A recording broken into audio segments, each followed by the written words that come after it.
एक ठंडी सर्द रात थी जब भैरवपुर गांव में ढोल की आवाज गूंजने लगी।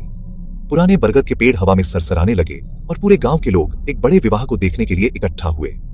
शहर का लड़का आरव अपनी दुल्हन मीरा से शादी करने आया था, जो इसी गांव की रहने वाली थी।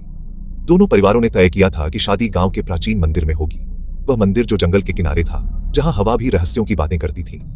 शादी सुबह 10 बजे होगी। इतनी सुबह क्यों?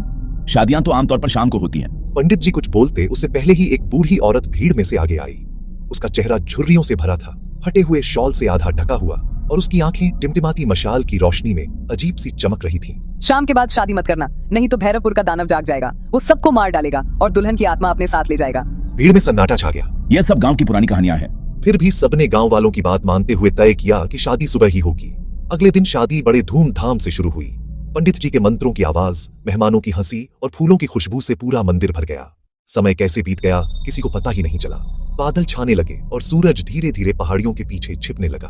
अब बस एक आखिरी रस्म, फेरे, बाकी थी। अब रुक जाइए, बाकी कल सुबह कर लेंगे।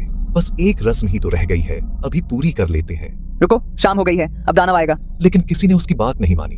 अग्नि जलाई गई, शंख बजा और आखिरी फेरा शुरू हुआ। तभी अचानक अग्नि की लौ नीली हो गई। एक ठंडी हवा मंदिर में चली, जिसने सारी मशालें बुझा दी। अंधेरा छा गया, हंसी की जगह डर ने ले ली। हवा में सड़ांत की भयानक गंध फैल गई, जैसे कुछ सड़ रहा हो। मंदिर के कोने से दो लाल आंखें चमकी। एक भारी डरावनी आवाज गूंजी। सबके रोंगटे खड़े हो गए।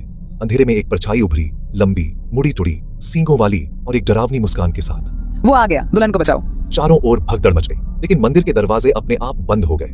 मीरा ने डर के मारे आरव का हाथ पकड़ लिया, पर अचानक कोई अदृश्य ताकत उसे खींचने लगी। आरव उसे बचाने की कोशिश करता रहा, लेकिन वह ताकत इंसानी नहीं थी। मीरा की आंखें डर से फैल गईं। उसका शरीर हवा में उठा और देखते ही देखते वह गायब हो गई।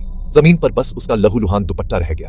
अगली सुबह गांव वाले मंदिर पहुंचे तो वहां सन्नाटा था। मैंने कहा था, श्राप अभी जिंदा है। उस रात के बाद से भैरवपुर में कोई भी सूर्यास्त के बाद शादी करने की हिम्मत नहीं करता।